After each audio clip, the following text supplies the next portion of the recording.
I'm Anthony Pecoraro, and straight ahead on WVU News, I'll tell you what WVU police are doing to help keep the Morgantown community safe. I'm Chad Chris, and up next on WVU News, I'll tell you why students can't get on the campus Wi-Fi. I'm Rachel Charlip, and I'll show you how City Council's most recent ruling could affect your air quality. Our award-winning WVU News starts now.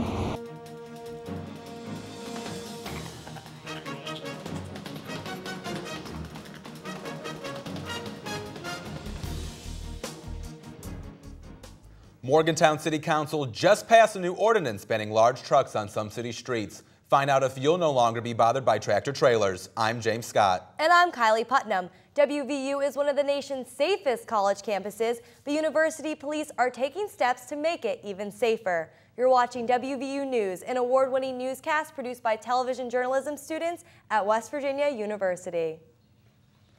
Morgantown residents are very familiar with large trucks barreling down city streets. That's right, James. WVU News reporter Rachel Charlip joins us now in the studio with more on how this may change. Rachel? Thanks, James and Kylie.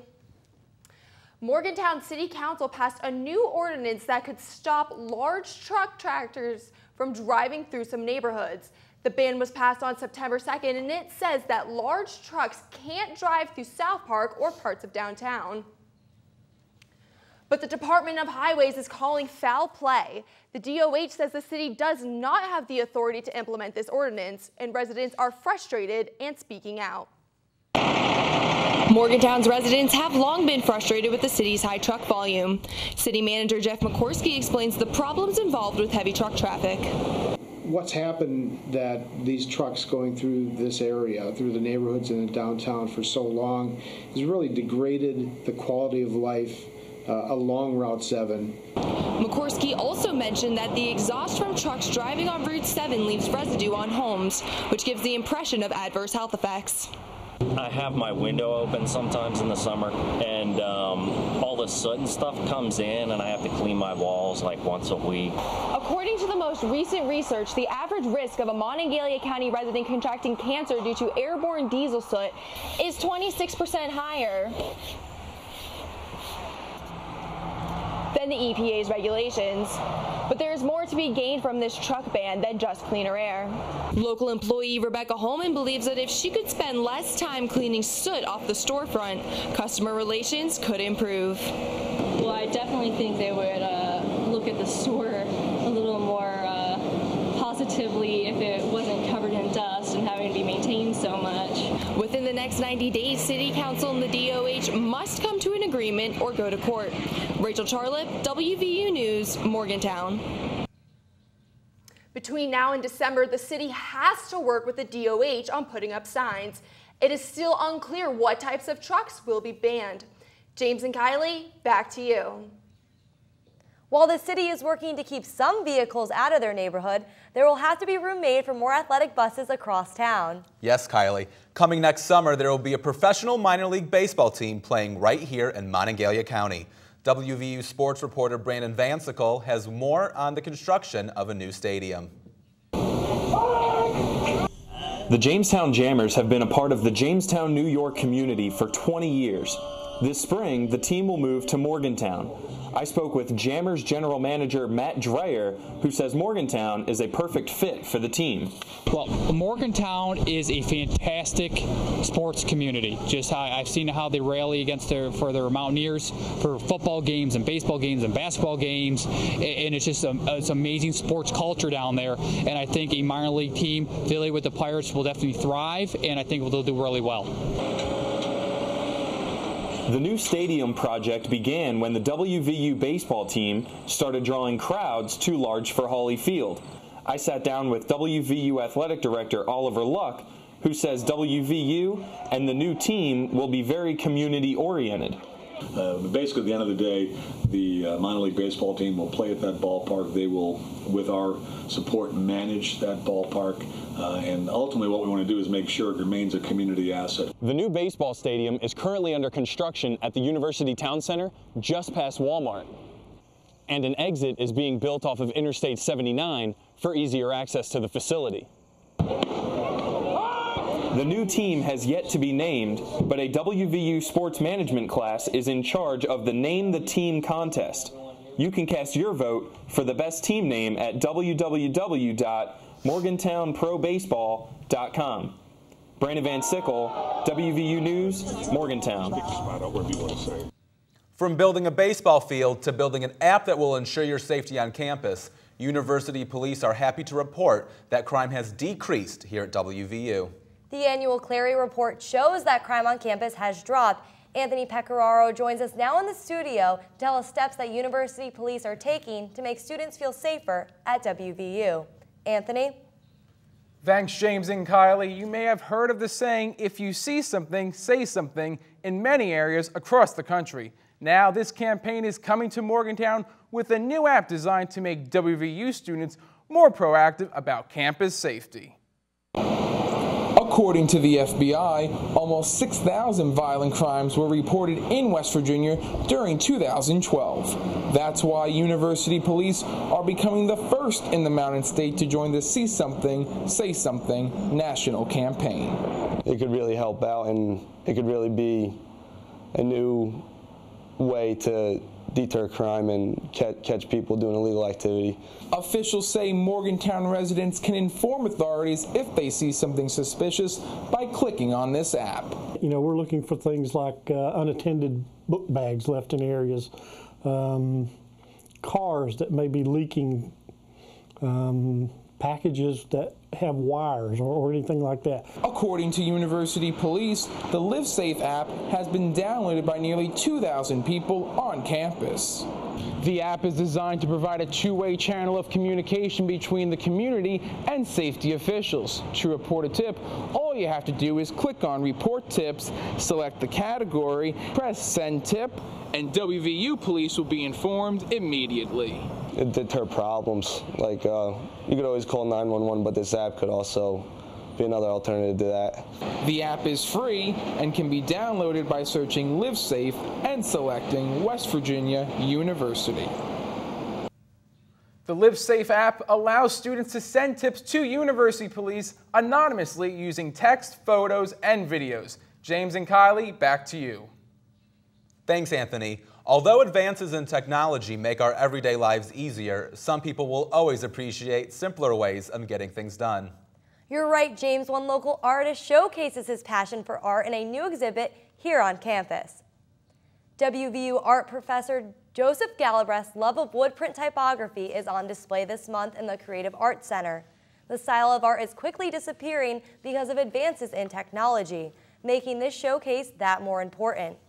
Many pieces featured were used as advertisements in the early 1900s.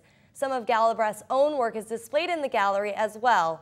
You can check it out at the Creative Arts Center through October 2nd. Thanks to new technology, old art is never lost for good. Anyone with internet access can look at artwork online. That's true, but students at WVU are having trouble accessing their internet after a recent network change on campus. WVU News reporter Chad Chris found out why some students can't get online this school year. WVU Information Technology Services shut down the Mountain Air Wi-Fi this past summer. WVU encrypted Wi-Fi prevents hacking, but many students can't get online. I feel like it's holding me back because I can never get access. Some students say that the bad Wi-Fi is causing them to miss online homework assignments. Sometimes we have assignments due online, and when you miss that 12 o'clock, that midnight deadline, there's nothing you can really do. According to Assistant Director of Network Operations Stephen Belcher, the problem is not the Wi-Fi, but the electronic devices themselves. So Windows 7, Windows 8.1, the newer Mac devices, even some of the new Android devices, they don't come with what's called root certificates. And root certificates are a way to verify the security of a website or a wireless encrypted network. To connect to the WVU Encrypted, download the Wi-Fi certificate from the website at the bottom of your screen. The Mountain Air Wi-Fi always made you log in every 4 hours, but the WVU encrypted Wi-Fi only makes you log in once. Students who downloaded the certificates say they haven't had any trouble with the new Wi-Fi. It's worked everywhere I've gone, whether it be the mountain layer, the library. If you need help with your electronic device, you can call the number at the bottom of your screen or follow them on Twitter. Chad Chris, WVU News, Morgantown. WVU students aren't only using the internet for schoolwork, they're also keeping up to date with Mountaineer athletics. That's right, Kylie. Students are always checking the latest updates about new players and team scores. Coming up, WVU sports reporter Ryan Petrovich tells us why one athlete left the University of Pittsburgh and decided to be a Mountaineer. I'm Ryan Petrovich, and coming up on WVU News, I'll tell you why one Mountaineer decided to join the WVU family. We're all different.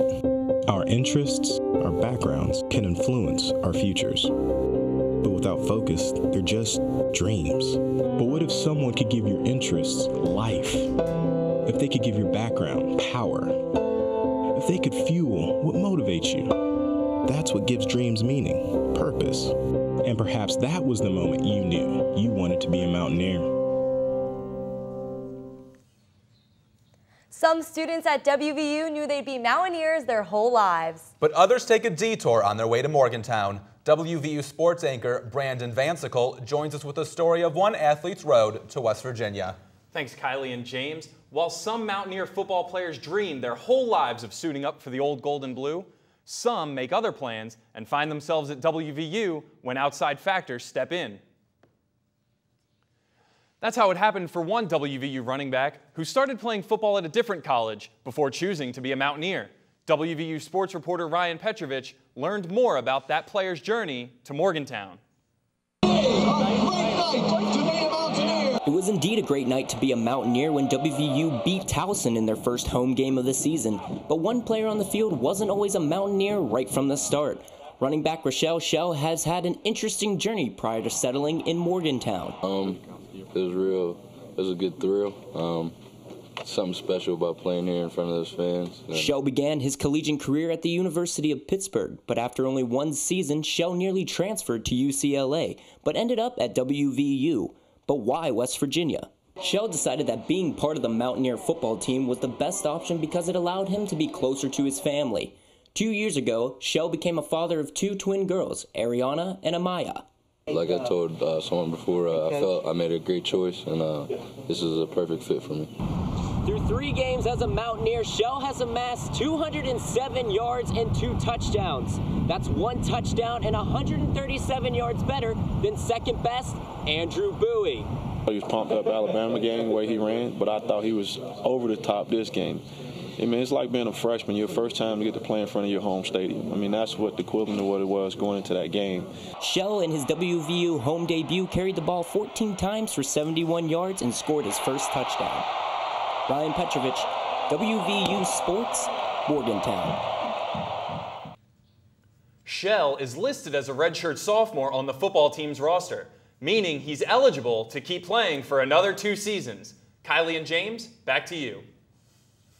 Mountaineer football is just the start of another good year for the WVU sports. That's right, and just like Ryan said, it really is a great time to be a Mountaineer. Well, that's going to do it for this week's edition of WVU News. You can visit us online at our website. You can also watch any of our shows on YouTube, and please follow us and our reporters on Twitter. I'm James Scott. And I'm Kylie Putnam. Thanks for watching WVU News. We'll see you next time.